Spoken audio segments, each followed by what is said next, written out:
Alright, so picture this. You're midway through your Christmas light show of the season and all of a sudden a string goes out. Now, if you've bought lights from multiple vendors, can you mix and match them as you run into problems? Hi, I'm David from LearnChristmasLighting.com, and in this video I'm going to show you that it's not only possible, but how to make sure you're good to go. Now, when you mix pixels from different vendors, there's nothing inherently wrong with that, but you need to be a little careful so that there's no problems down the road. The first thing you need to check is that you want to make sure that the pixels are identical to each other. Looking here, I've got some basic pixel nodes. Yes, you can mix pixel nodes and square pixels and other kind, but there's a few things we got to verify. Number one, are they the same voltage? If the pixels are the same voltage, that's very important. We got to make sure if they're 5 volt, they're both 5 volt. If they're 12 volt, they're both 12 volt. If they're 24 volt, they're both 24 volt. Next, let's talk about protocol. Are they WS2811 pixels like I have in front of me here? Are they a different type of protocol? Are they a different 3-wire protocol? Generally, most of the WS28 stuff should all work together, but there's a chance it might not.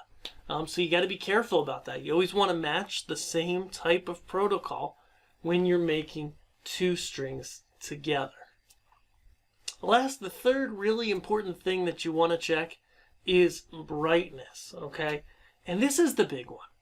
When you buy from your vendor, whoever it is, there's a lot of them out there, they're going to tell you how many watts each LED bulb, per se, consumes. And that is generally how bright the light's going to be, okay? So it might be 0.3 watts, it might be 0.7 watts. If it's a different type of module than I got here, it could be more or less.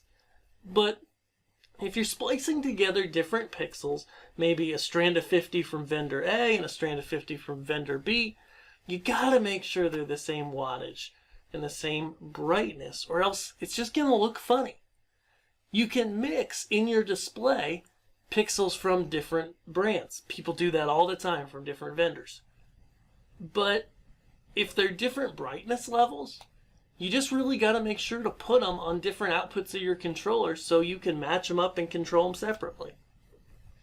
Because let's face it, nobody wants your eye to be moving along, looking at a display, and all of a sudden you hit the 4th Christmas tree and the 4th tree's brighter. It's got a section that's brighter than the rest of it, or worse, dimmer than the rest of it. And so, while the voltage and the protocol are primarily things you got to check to make sure it will work and you're not going to fry stuff, you also got to check that brightness to make sure everything's going to look great.